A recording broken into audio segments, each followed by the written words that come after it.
4편 사진 속 낯선 남자. 상자 속에서 발견된 낡은 사진첩이 지금까지의 모든 추측을 뒤바꿔 놓을 뻔했습니다. 하지만 사진 속 인물들이 던져주는 새로운 의문은 오히려 더 큰 수수께끼를 만들어냈어요. 여러분, 지난 3편을 통해 우리는 김봉수 할아버지와 함께 놀라운 발견들을 해왔죠. 헛간 속 상자에서 나온 편지 27통, 어머니 순덕 씨의 일기장, 그리고 엄청난 재산이 적힌 땅 문서와 집 문서까지. 특히 3편에서 발견한 1960년이라는 의문의 연도가 적힌 메모는 모든 가족을 혼란에 빠뜨렸어요. 과연 어머니와 영수 사이에 무슨 일이 있었던 걸까요? 며칠 후 김할아버지는 마지막으로 상자를 정리하기로 했어요. 혹시나 해서 구석구석을 다시 한번 살펴본 거죠. 이제 정말 다 나온 것 같은데 하고 생각하던 그때였습니다. 상자 맨 밑바닥 1000조각 사이에 얇은 책 같은 것이 끼워져 있었어요. 조심스럽게 꺼내보니 낡은 사진첩이었습니다. 겉표지는 거의 다 떨어져 나갔지만 안쪽은 비교적 잘 보존되어 있었어요. 김할아버지는 가슴이 두근거렸어요. 또 무엇이 나올까? 사진첩을 펼치며 첫 페이지를 넘기자마자 김할아버지는 깜짝 놀랐어요. 첫 번째 사진에는 세 사람이 나란히 서 있었거든요. 어머니 순덕 씨, 아버지 성우, 그리고 낯선 남자 한 명. 이 사람이 누구지? 사진을 자세히 보니 1960년경으로 추정됐어요. 어머니와 아버지는 40대 초반 정도로 보였고 낯선 남자는 비슷한 또래였죠. 그런데 이상한 점이 있었어요. 세 사람이 마치 가족처럼 자연스럽게 서 있었거든요. 혹시 이 사람이 영수인가? 두 번째 사진을 보니 더욱 놀라웠어요. 같은 남자가 어린 김할아버지를 안고 있는 모습이었거든요. 김할아버지는 1951년생이니까 사진 속 자신은 9살 정도였을 거예요. 내가 이 사람과 이렇게 친했다고? 세 번째 사진에는 더욱 의미심장한 장면이 담겨 있었어요. 어머니와 그 남자가 함께 농사일을 하는 모습이었죠. 아버지도 함께 있었어요. 마치 한 가족처럼 말이에요. 네 번째 사진은 집안에서 찍은 것 같았어요. 온 가족이 둘러앉아 식사하는 모습인데 그 남자도 자연스럽게 함께 앉아 있었어요. 도대체 이 사람이 누구길래 우리 가족과 이렇게 가까웠을까? 다섯 번째 사진을 보고 김할아버지는 뭔가 이상함을 느꼈어요. 그 남자가 지팡이를 짚고 있었거든요. 다리를 다친 것 같았어요. 영수가 다쳤다는 이야기는 없었는데 여섯 번째 사진에서는 더욱 놀라운 장면을 발견했어요. 어머니가 그 남자의 이마에 손을 대고 있는 모습이었어요. 열을 재는 것 같았죠. 간병하는 모습이었어요. 일곱 번째 사진은 병실 같은 곳에서 찍힌 것 같았어요. 그 남자가 침대에 누워 있고 어머니와 아버지가 옆에서 돌보고 있었어요. 이 사람이 많이 아팠나 보네. 김할아버지는 사진 뒷면을 확인해 봤어요. 혹시 설명이 적혀 있을까 해서요. 첫 번째 사진 뒷면에는 이렇게 쓰여 있었어요. 영원히 기억할 그날 1960년. 1960년.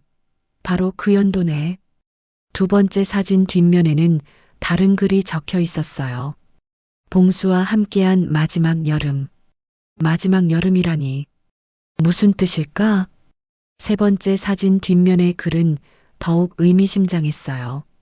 가족보다 소중한 사람. 가족보다 소중한 사람?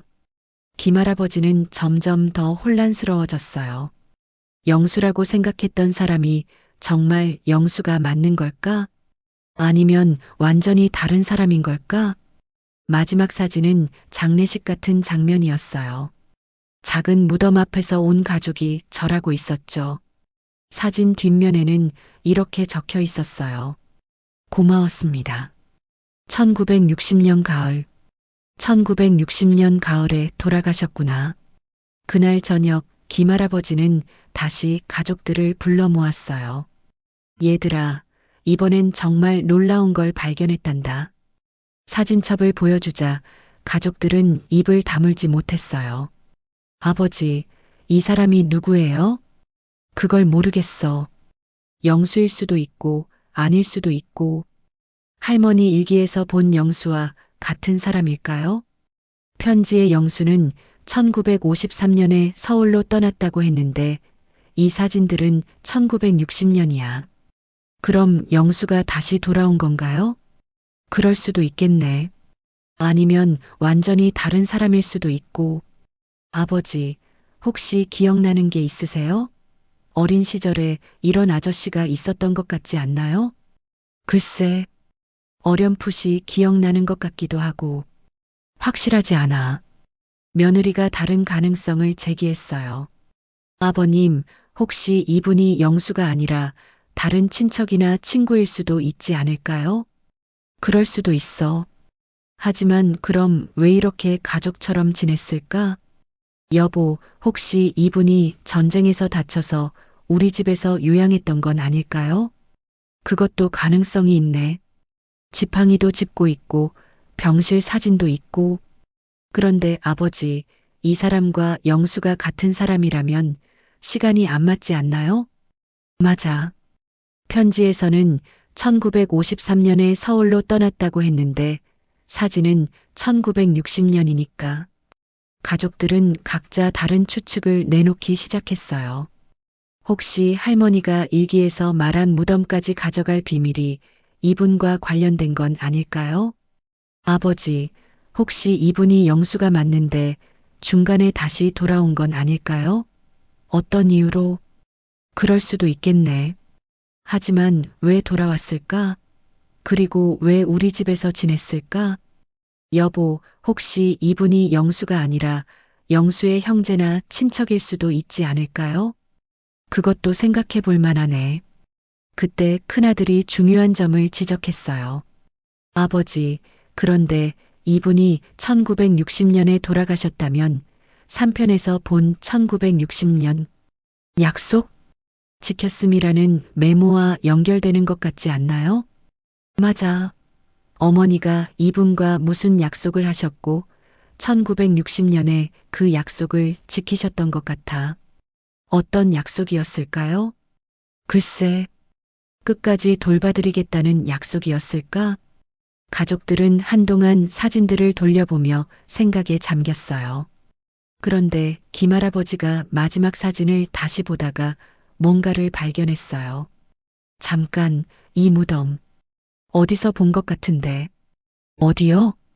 우리 동네 뒷산에 있는 무명묘 같아. 어릴 때부터 있었던 작은 무덤 말이야. 그럼 이분이 우리 동네에 묻혀 계시는 건가요? 그럴지도 몰라. 내일 가서 확인해 봐야겠어. 하지만 여전히 가장 큰 의문은 풀리지 않았어요. 과연 이 사진 속 남자가 영수일까요? 아니면 완전히 다른 사람일까요? 그리고 어머니가 무덤까지 가져가려던 비밀은 이 사람과 어떤 관련이 있는 걸까요? 사진만 봐서는 알 수가 없어. 더 확실한 증거가 필요해. 김할아버지는 상자를 다시 한번 뒤져봤어요. 혹시 마지막 단서가 하나 더 있을까 해서요. 그런데 정말로 상자 맨 밑에서 작은 봉투 하나를 더 발견했어요. 이게 마지막인 것 같아. 봉투에는 이렇게 쓰여 있었어요. 유언장. 드디어 나왔네. 과연 이 유언장에는 무엇이 적혀 있을까요? 영수의 유언장일까요? 아니면 어머니의 유언장일까요? 그리고 마침내 무덤까지 가져가려던 비밀의 정체가 밝혀질까요? 사진 속 의문의 남자는 정말 영수가 맞는 걸까요? 아니면 우리가 상상하지 못한 완전히 다른 진실이 숨어 있는 걸까요? 여러분은 어떻게 생각하세요? 지금까지의 단서들을 종합해보면 어떤 결론에 도달하시나요? 댓글로 여러분의 추측을 들려주세요. 구독과 좋아요, 알림 설정 꼭 부탁드립니다. 다음 편 최종화에서 드디어 모든 비밀이 밝혀집니다. 다음 편에서 계속됩니다.